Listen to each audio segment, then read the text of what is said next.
The following is a Comfortably Zoned Radio Network production.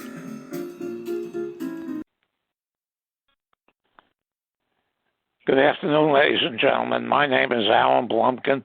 I'm here with my great friend David Nemec to do another episode of David Nemec's Baseball History and Trivia. And today we're going to be discussing the bonus rule and the bonus babies from the 1940s through the 1960s until the early 1960s until the major leagues went to the draft. Yeah. I think it really started with Dick Wakefield. Well, I could take it back a little farther. Look at Benny McCoy. He was with the Tigers, floating up and down between the Tigers and their minor league system. I think he'd be in Beaumont or he'd be at another farm team, up and down, up and down, up and down. It got to a point where McCoy started putting up a protest, and Landis stepped in and declared him a free agent. So McCoy. Was that before Tommy? Was that before Henrik? No, it wasn't before Henrik. But Henrik didn't make out the way that McCoy did. McCoy went on the open market, and of all the teams that could put up big money, the least likely team, based upon previous history, would have been the Philadelphia A's, who never seemed to have any money at all to get any decent players. And suddenly, Connie Mack is putting the bidding up to $50,000 for McCoy. And he ends up with McCoy, as McCoy, was in effect a bonus baby, and joins the A's and is a total bust. And, was the first bonus baby, in my estimation, to be a total bust. Then Wakefield came along, of course, and got $55,000, which is $5,000 more than McCoy. And it really started. But Wakefield, at least, was we'll talk about that. But Wakefield was an estimable player, at least in the beginning of his career, whereas McCoy never panned out at all, and ended up playing a semi-pro ball after the war. That was as far as he really could do, and he realized that he just didn't have the stuff. He didn't have the major league makings, and but hey, he's going to take that $50,000. Why not? And that was a lot of money in the early 1940s. And, from what I've read about Wakefield is that he had a couple of screws loose. He did. Yeah, he was a tough guy to handle, but he certainly had the talent. It was unquestionably there, and he was not by any. I hardly could be called a bust because he was sensational. When he, during the war, and 46 he wasn't as good. 47 he was on the downslope already, and he was still very young. He's only 26 years old in 1947, and he was already, his best days were behind him, and he just didn't keep himself in shape, and it was really tragic to watch his disintegration because the talent was there. Unquestionably, there was a big guy. He had power. He had a good arm. The thing I do remember... Don't lie about $1 million talent and a 10-cent head. That's probably an accurate description because he did cause a lot of trouble. I don't know. Wakefield lived to regret his baseball career and what he did with it. And he said things like, "If I had my life to live over again, I'm inclined to think that I have to try and do something that's more fundamental for humanity than a professional athletic career." I don't know quite what he meant by that because he never really did anything substantial, at least not to my knowledge, after his baseball career was over. And his father play in the major leagues? But yeah, Howard Wakefield was his father. Yeah. No, and So his father steered him to baseball at an early age. He embraced it. Went to the University of Michigan, showed real talent there, and they got him right off the. Tigers got him right off the campus and grabbed him, and he was the first big bonus baby, and then the war came, and money was tight. There weren't any big bonus babies during the war, but right after the war, the second bonus people tend to forget. Bonus baby the Dodgers signed in 1946, named Joe Tepsick, and Tepsick orchestrated a contract which said that the Dodgers have to keep him for the entire season, even though they would like to have farmed him out, signed him for the big money, and then send him to one of their farm clubs. And the Dodgers tried to farm him during the course of the season. They didn't play him much. He was used mostly as a pinch runner, occasional pinch hitter, maybe a late inning defensive replacement, or coming into a game that's a blowout. But they really didn't count on using him, and they really didn't also count on being a contending team in '46. And they were a contending team, and it came to a point late in the season where DeRocher approached Tepsick and said, "Look, kid, you can really help us out. We're in the race with the Cardinals. We've got a good chance, but we need to get another body in here to play, an extra body, and let you go and get some minor league experience." And Tepsick said, "No way am I going to the minors. You got to keep me. That's the contract." So he stayed with it and finished the season, and the Dodgers ended up losing the pennant in the playoffs. Yeah. And what that extra player made a difference. And then Tepsick was agreeable to going to the minors the following year, and never demonstrated enough talent to make it back to the big club. And in the late 40s, I know the Phillies gave bonuses to Robin Roberts and Kurt Simmons, who both turned out to be pretty good. And the Braves in 1949 gave big bonuses, $65,000 apiece to Johnny Antonelli and Del Crandall.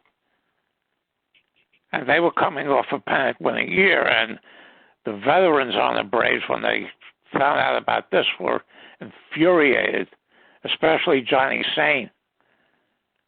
And they went up to Perini or whoever was running the team at the time, and screamed bloody murder that they were paying these unproven, unknown kids all this money, while the veteran players had a scrap for $10,000, $15,000. And then after that, you had some names that I looked up. The Yankees had a pitcher named Ed Carragino, who they gave $75,000 to, who was a total bust. The Pirates had Paul Pettit, who they gave $100,000. And the Indians, you probably remember this, Billy Joe Davidson. They gave Billy Joe Davidson $100,000. And previously, they'd also given Kenny Coon, an infielder, and and the rule was put in. I can't remember exactly what year. Where it started in 1953. 53. Started in 1953. There's an author who's a guy named Brent Kelly who put out 2 books on this. He put out a book on the rule, history of the rule, and he did all. He interviewed a lot of the players who were. Got this. None of the big three, none of Kilbrook, Carolina, or Koufax. But a lot of these, some of them really were regretted that they did that, because they had major league careers that were even almost totally non-existent. But they put out in 1953, and if you gave a bonus of more than $4,000 to a player, you had to keep him on the roster for 2 years. Yeah, that's what killed Kenny Coon, among others, and Billy Joe Davidson never made it out of the minors at all, and it was a shame because there were guys, as Al says, there were guys like Kaline, Koufax, Killebrew. The rule had changed by the time Killebrew came along because Killebrew did get minor league experience, quite a bit of it, and that enabled him to develop before the Senators. He went to the minor leagues, I think, in '55 and '56 after his 2 years ran out.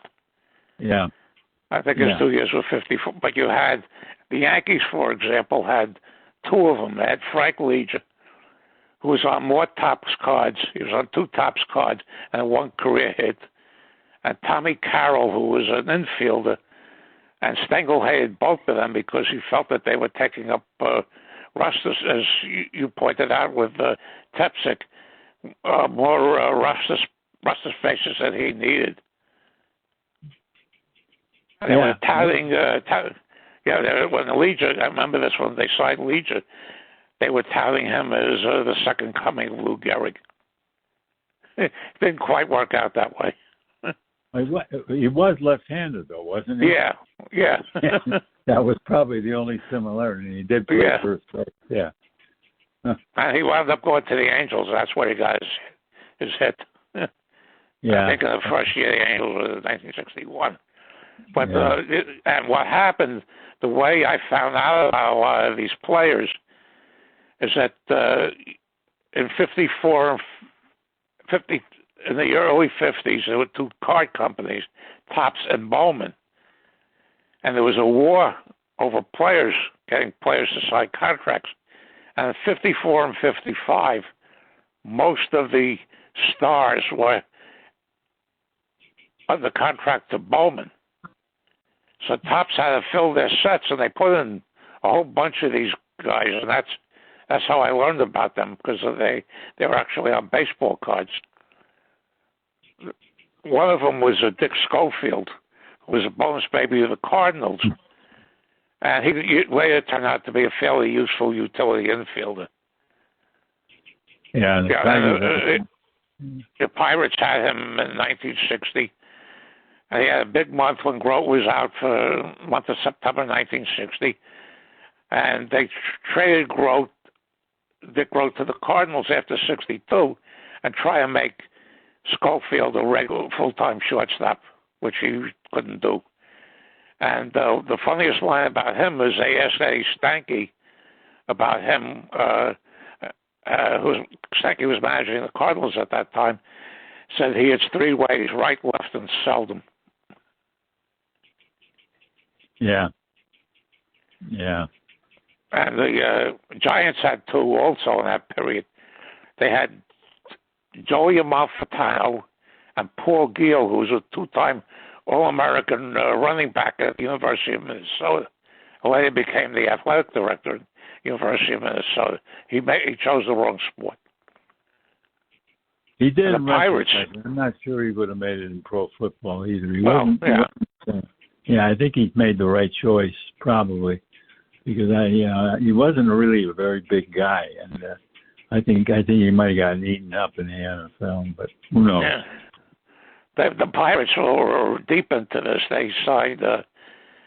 They had the O'Brien brothers, Johnny and Eddie, who were basically basketball players. They also had Vic Janowitz, Vic Janowitz, Trophy winner. Yeah, he got after he was on football cards with the Washington Redskins.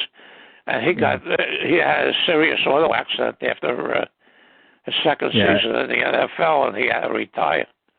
Yeah, he had a spinal injury, and it finished him. He played both baseball and football. Played both with the Pirates and with the Redskins, and tried to be a 2-sport guy, and was fairly successful at it. And definitely would have stayed in the NFL. I don't know if he would have ever made it as a regular major league catcher, but he had the signs of a possibility at least. But the auto accident took away a really potentially, very successful pro career. He was all-purpose back at Ohio State, and he was one of the last. He was probably the last single-wing tailback. I think to win the Heisman was Dick Kazmaier, if I remember. And I think he won it in 51. And Janowitz won it in 50 as a single-wing tailback. And then Kazmaier won in 51. And that was the end of the single-wing tailback. But Dick Rowe was a bonus baby. He got $25,000 for signing with the Pirates, and he played 26 games with the Fort Wayne Pistons of the NBA after his rookie season in 1952, and he went into the Army for 2 years. And he told me this when I interviewed him in February of 1985. And when he came out, he wanted to do both. And Branch Rickey told him, says, you're going to play 150 games for us and about 40 minutes a game for them. You can't do it. So Groth told me his first love was basketball, but the money was in whatever it was back then was in baseball at the time. Yeah. But in those days, the seasons didn't overlap the way they do now. Yeah. No. But he was prior to the establishment of the 2-year rule, 2-year Major League rule. Another one that was a big stiff was the White Sox had a first baseman named Ron Jackson. Yeah. It was about 6'7", I think, or something like that. It couldn't hit. Yeah, I remember him. Yeah. The Tigers had two guys named Jim Brady and Jim Small. Small was a pretty good ball player, but just, he kind of got disgusted with himself and down on himself when he had to sit in the bench and, try and fill in every now and then. And just never really developed. I think if he'd gone to the minors, started out in the minors, he might have had a successful major league career. As it was, he was never seen again after he served his 2-year duty on the bench. And another one of the Cardinals was Von McDaniel. Yeah, who got a tremendous start. Also, and then he hurt his arm and tried to come back as an outfielder. Yeah, but and was Reno Montoya one of them? I don't think so. I don't remember him being a bonus baby, but he could have been. There were so many of them. It was hard to keep track, and some of them actually ended up playing a fair amount early in their careers, and then washing out because they really didn't develop. But I'm trying to think because some of the lesser teams had bonus babies who didn't draw as much attention. Like the Browns, I don't really know if the Browns ever had. I don't think they ever had one. The Orioles had a few. They had one named catcher named Tom Gastol who got killed in a private plane crash. Yeah. The second year. 56 I think they had one. season.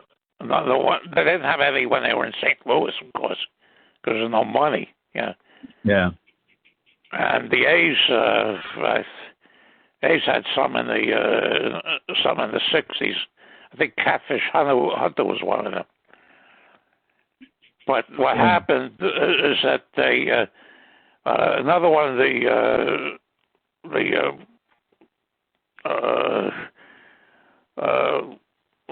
I'm thinking of Cincinnati had a guy named Bobby Henrik who was awful. The Phillies had a bonus baby named Tom Casagrande, who sat on the bench there for 2 years, never got into a game, and never got into a major league game. As I mentioned to you before we started to talk, the Phillies had a pitcher named Tom Qualters. Yeah. Who they signed the same day, ironically signed the same day as the Tigers signed Al Kaline. And Tom Qualters has pitched in 31 games, has a 0-0 record with a 5.64 ERA. And unbelievably, he was on 4 Topps cards in 1954, 1955 with the Phillies, and 1958 and 59 with the White Sox. Did the Indians give a bonus to a pitcher named Dick Rozek? No. What happened with Rozek is he used up all his options. Oh. And they regarded him as highly promising. And they even considered him not quite in Herb Score's league, but they considered him a really so promising that they gave him a roster spot and kept him for, it seemed ad infinitum. Every year he'd be on the roster and he'd get a late season start and maybe a few innings prior to that late season start, and that would be it. And then eventually they gave up on him, and he ended up with the A's. And by the time he got to the A's, I don't know whether he got disgusted or whether he just lost faith in himself or whether he really wasn't that good in the first place. But he just never did anything with the A's, and he just faded into oblivion very quickly. I know the Red Sox had Billy Consolo, who was an infielder that wasn't very good, and they had another one. God, who am I thinking of? They had okay, I'll get back to them in a minute. And there were a number of others. The Braves had 2 of them, Hawk Taylor and John DeMeritt. And both of them had the distinction of winding up on the early Met teams. Yeah. There was one guy I never knew if he was a bonus baby or not, but he was always on the Phillies roster. They carried him, Putsy Caballero. And he came up when he was like 17 years old. And the Phillies just kept using him, and keeping him up. And I'm not clear if there was something going on, whether he had been given a lot of money or what. But I never have looked him up. So to this day, I don't really understand what happened to him and why the Phillies kept him and didn't really give him a lot of minor league experience. Despite the fact at a very early age, they regarded him as their next shortstop. And instead, they ended up with Granny Hamner after the war. And Hamner, of course, was a very good ball player for a number of years. So they never really had any use for Caballero. They could have used him at second base because that was where they really had a hole, even in the Whiz Kids team in 1950 with Mike Goliath. And Goliath was really not a well-liked guy by Eddie Sawyer at all. And ended up being pretty much a drag on the team. Another one that the Orioles had was Wayne Causey, who turned out to be a serviceable player for a number of years. Mostly with the Kansas City Athletics.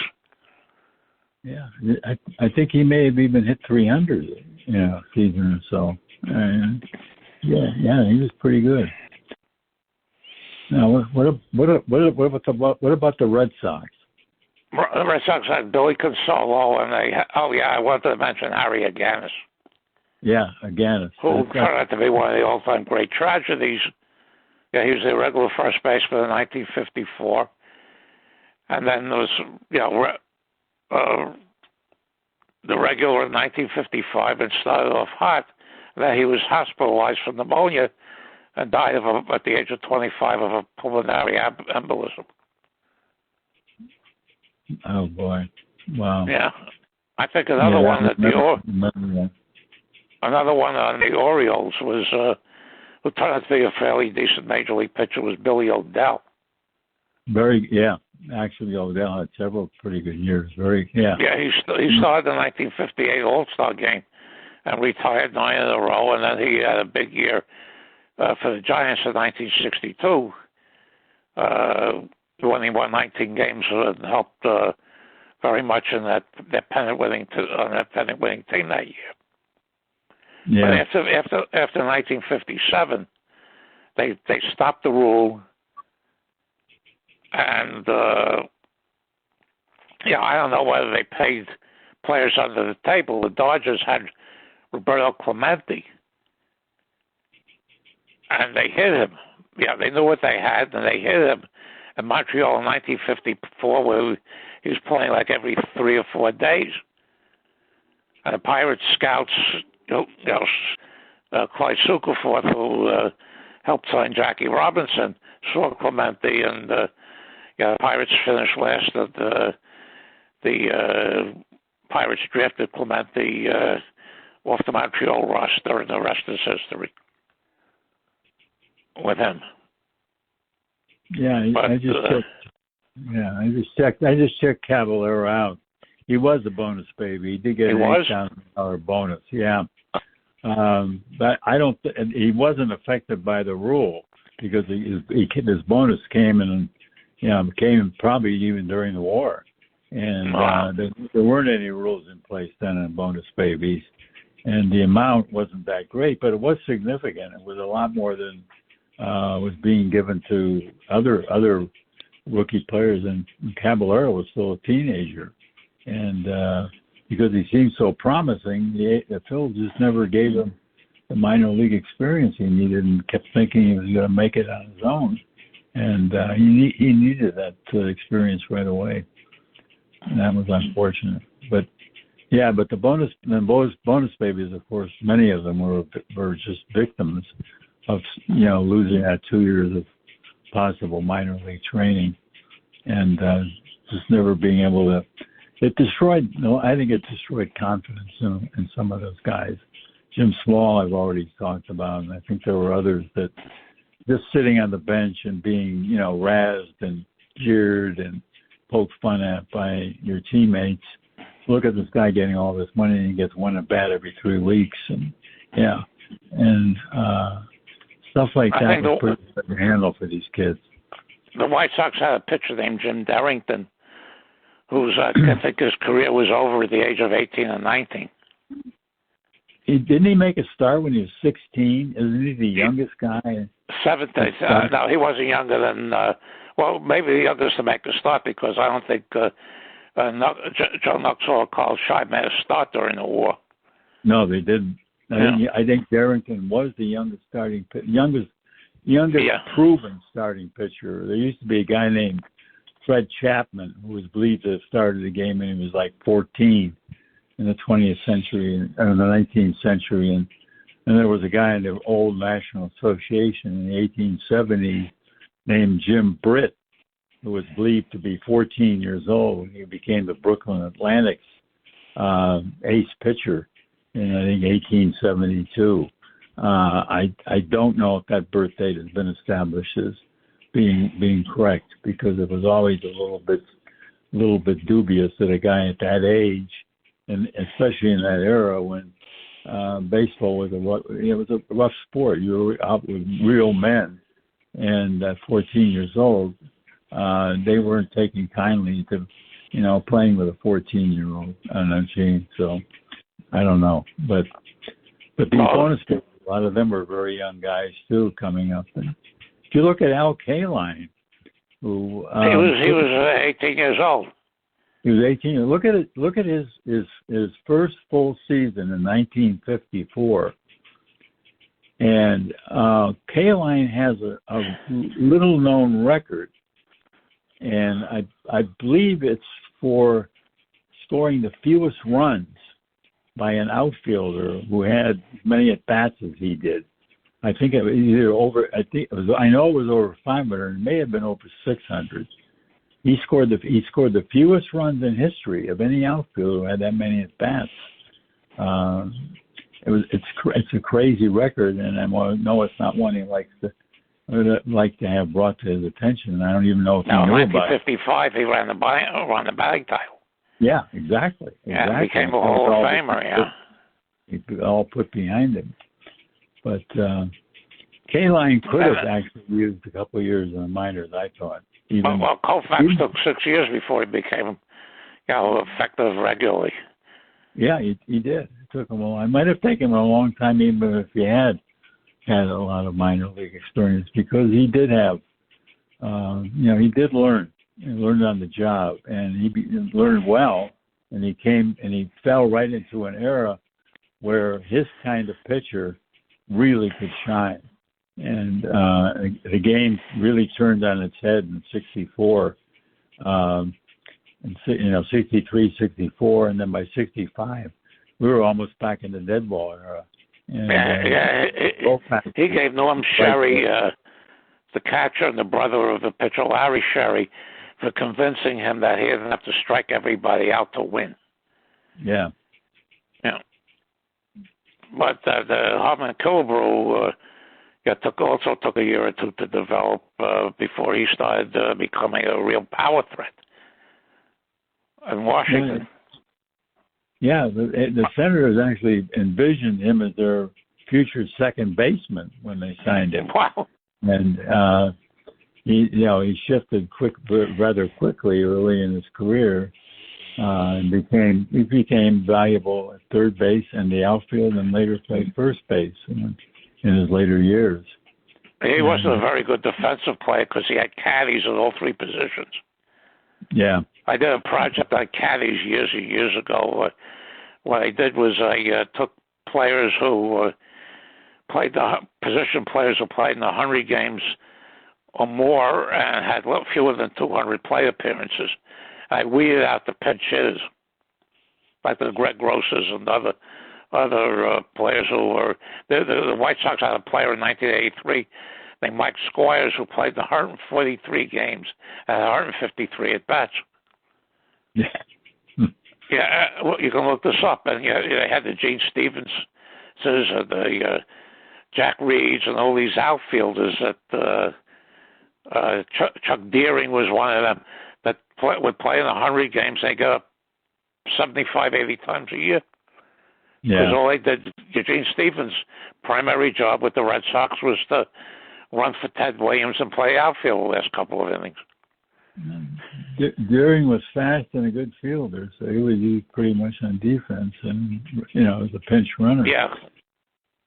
But I'd forgotten about him. But yeah, he had some strong suits to offer. Yeah, one year he played over 100 games for the Cardinals. Was at 74 at bats. Yeah.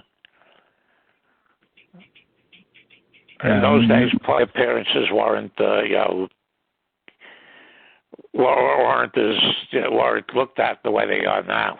Yeah. I know. Yeah. And after 1957, they did away with it, with the rule, and then in the early 60s, it exploded again, and the team started giving out crazy bonuses. The Giants gave a big bonus to a pitcher named Bob Garibaldi, who never worked out. Yeah, the Pirates gave Bob Bailey, who later became a fairly decent pitcher for a variety of teams. And when I used to go to the Pirate games when I was at Pitt, and they put him at third base, I used to boo the hell out of him because he wasn't living up to the money they paid for him. And the third one that I remember, it was the one who finally broke it, was Rick Reichart with the Angels. They signed him for $175,000, and after that, they decided to, create the draft. Yeah, that really changed the game. No, now they're signing players. Well, drafted players. The Pirates just signed this pitcher they drafted for $9 million for 3 years. It's crazy. It really is crazy. To take in. And they have to do it. They have to do it because the precedent's been set. And these guys, before they'll sign, they won't sign it if they don't get this kind of money. I know. Yeah, there've been cases of where a lot of players refuse to sign with the original team that drafted them. I don't think that started in 65. I think if you were drafted, I don't remember that you were getting any kind of a bonus if you were not really. number one draft pick. Yeah, if you did, maybe you got a couple of grand, but you didn't get anything like $9 million. You could see why anybody, from the late 40s to the early 60s, the veteran players would resent the hell out of these bonus babies because, as I mentioned before, the case of Antonelli and Crandall with the 49 Boston Braves, they would take 4 years to make as much. If they were any good, they'd take 3 or 4 years to make as much as these kids were getting, right at the start. Yeah. No, yeah. It's a very, very different business baseball is now than it was then. Yeah, I don't know. But it's true. It's true in all professional sports, really. But not quite to the extent that what we see in baseball. But I don't know. Baseball was the one with bonuses. As far as I know, they didn't have bonuses like this during the 50s in the pro football, pro basketball. No, they didn't. They didn't. Yeah. No, you're right. Although there were players who would go back and forth between Canada and the United States. Football, I know that, In football, so the Canadian Football League would draw, and some players they took Max Speedy away from the Browns, and Speedy never ended up making the Hall of Fame because Paul Brown was so disgusted by him that he wouldn't. Brown sustained putting Speedy in the Hall of Fame when he had the opportunity while he was alive, and Speedy never made it. And he was probably the Browns. I have a football encyclopedia that came out. It was by Neff Cohn, who did the baseball ones. It's from 1933 to 1959, and during the 50s, they list underneath the rosters. They list players who went to Canada, and Washington had a lot of them. Yeah. And the Giants had a few because the Giants, when the AAFC folded, the Giants had first crack at most of the New York Yankee AFC team players. And some of them were very good for a couple of years, and then a number of them wound up going to Canada. Yeah. But Grant, the longtime Viking coach, went from the Eagles to the Canada. Bud Grant also was on 2 Minneapolis Lakers basketball team champions in the early days of the NBA. Yeah, I know. That was. Yeah, but I know Casey Stengel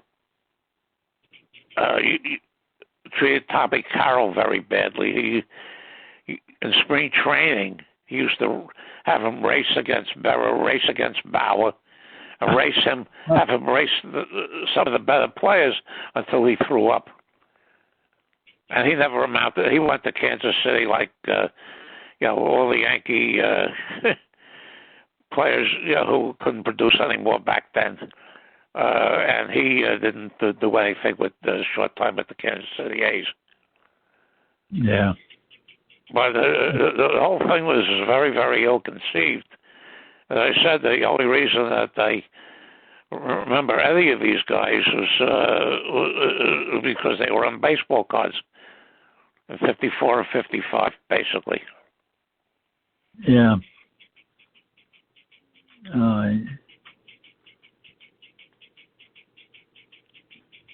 It was a time, and I remember playing in high school. Scouts would come to, I was playing in high school in Cleveland. Scouts would come to our games, and there were a couple pitchers in the Cleveland area that were attracting a lot of attention. And I was in high school 1 year in Florida in 1954, and the year before, scouts had been swarming around that.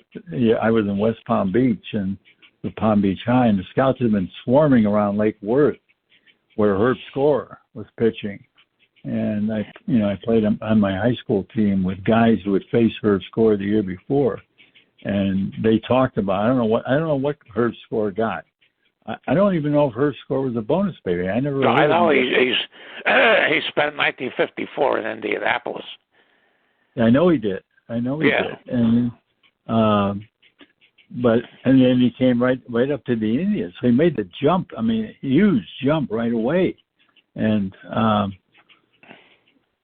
it's and then from what these guys had to say about him in high school, he was probably ready his senior year in high school because they said he had pretty good control and he was just unhittable. And that ball just moved. It just wasn't, you couldn't even hope to, get out in front of him unless you started to swing as he went into his windup. And,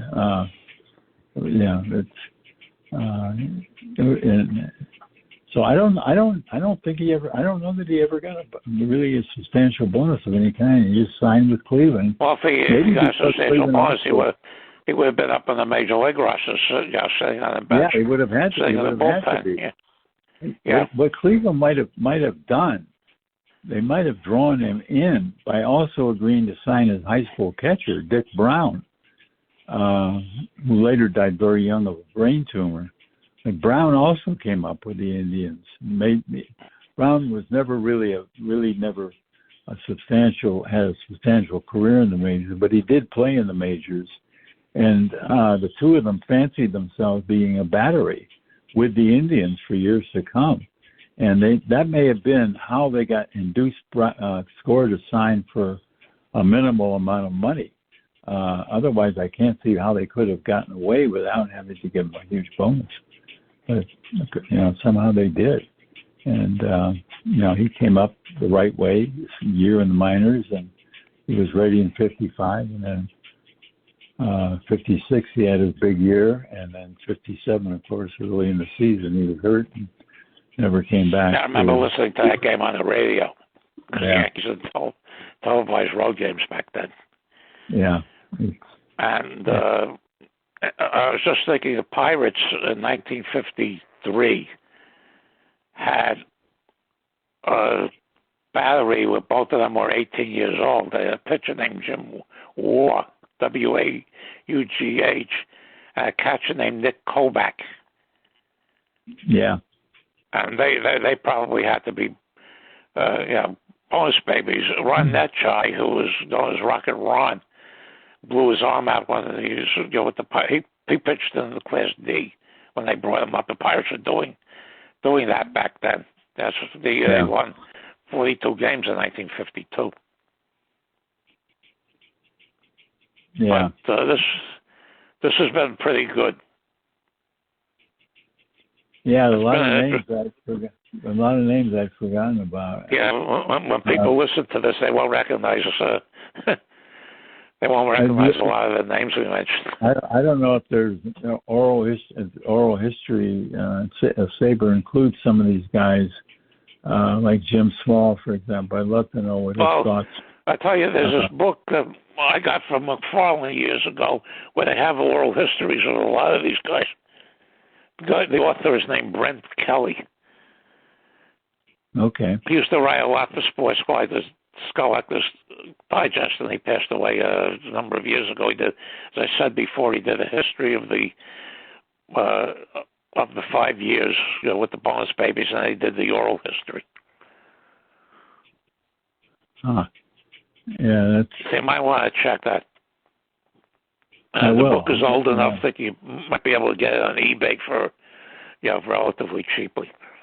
Yeah, I'll take a look because I'm interested now that we've talked about these guys. Some of these names I had forgotten. Yeah, this has been fun because that was just How many years did it encompass? 53 to 50. And you said 57, 53 and 57. Yeah. So those 4 years. I mean, it was 5 seasons. 5 years. Yeah. Yeah. 5 seasons. Those 5 seasons encompass, all the guys like Koufax and Killebrew, but it also encompassed the Jim Smalls and the Tom Carroll. Yeah, and the Tom Qualters and the Joey Malfitanos and the Tom Carroll and Frank Leachers. Yeah. Yeah, all guys who just, their careers were lost because they just never got the underpinning they needed. I can imagine Carroll, because Carroll, I'm looking at Carroll, and he got a very, very little playing time. But in 1956, at age 19, he hit 353 for the Yankees in 36 games. And, of course, he only got 17 at-bats and 6 hits. But he scored 11 runs. He looked like, hey, maybe this guy could play if he goes somewhere else. Or he could have played if he'd gone to the minors in those years. Then he went down to the minors. And he just never – he wasn't ready to – Yankees sent him to AAA – in AAA in '57, or the A's did. I don't know when he was traded, but in AAA he had 213 his first year, and he just really couldn't handle it, and he needed to get those Class B, Class C, Class D confidence. Those a couple really good years under his, where he felt comfortable with the kind of players he was playing with and against. And another one that just came to mind was also a football player in college. Was the Orioles had a player by the name of Jim Pyburn. Yeah. Yeah, I remember him too. Yeah. Yeah, they had a lot of guys like that, and very few of them made it. But that's why it's so interesting. Yeah, I know. You're right. The number of them, had they been given proper seasoning, might have made it. But and I'm sure they were, like you mentioned before, constantly harassed by the teammates. But then you had a guy like Scorer 1 year in the AAA, and he's ready for the majors after high school. And Lake Worth was not a big school. It was not a Class AA school in Florida, and West Palm Beach High was. And Palm Beach High couldn't do anything against Lake Worth, but Score was there. And, he came, 2 years later in the majors. And I remember these kids from Cleveland that I batted against, and they got small bonuses. And, none of them ever made it, to my knowledge, I don't think. And some of them did in minor leagues. But it's a long step from high school to the minor leagues, and you can't really judge who's going to make it and who's not based upon their minor league performances, particularly now that they're using metal bats. And there are a whole class of ball players that I call quadruple A. They can do it in the high minors, but they can't do it in the majors. Yeah, and I don't know why. I guess I don't know how many guys from the wooden bat leagues who play in the wooden bat leagues in the summers end up making it versus guys who never play in the wooden bat league during the summers, use only metal bats in college. I don't know if there have been any studies on that or not. I've never. I can't watch college baseball because of the aluminum bats. I can't either, but I will go out to watch wooden bat summer league anytime. It's great baseball. And talk to those kids, and they're really psyched playing in it, and they realize these kids are realizing, hey, balls I'm making contact. But in college, these balls are going over the fence. Now they're just warning track fly balls, and I'm using a wooden bat. I've got to have a little more punch if I'm going to hope to do anything in them. If I even do get signed by a major league team. So I don't know. It would be interesting if major league teams really scout heavily in these wooden bat leagues. I don't know. I've never seen really very scouts at the games, but I'm sure they're there. I'm sure right now they also have scouting combines where scouts do it, and there's a bunch of teams get together, and there's a combine. In fact, there's a very famous story that the Hall of Fame pitcher Hal Newhouser was a scout for the Astros.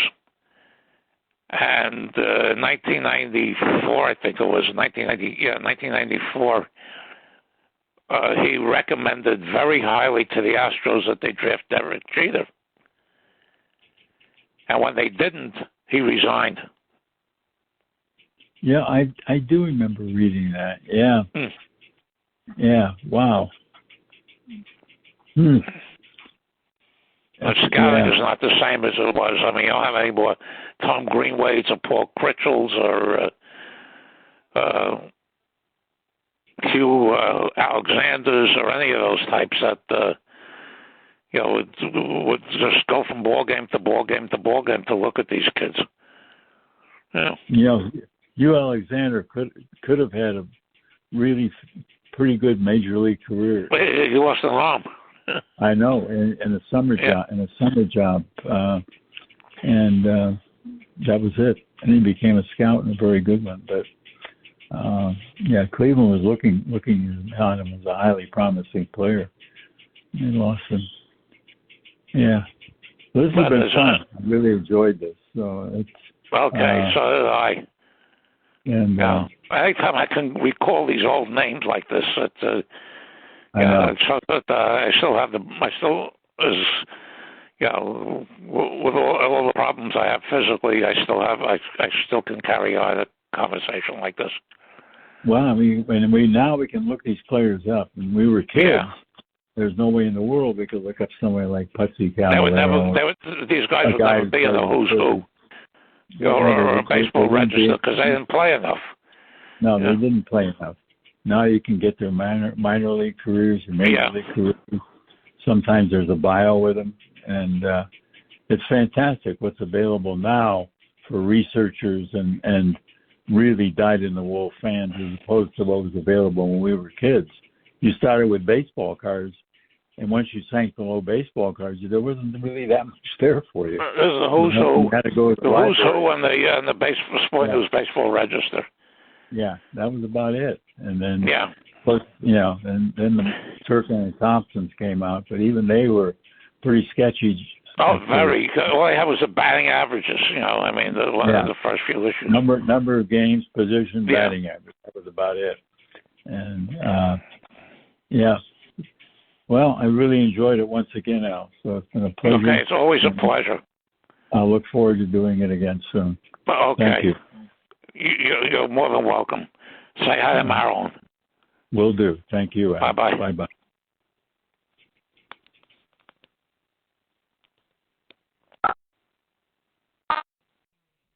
The proceeding has been a comfortably zoned network production.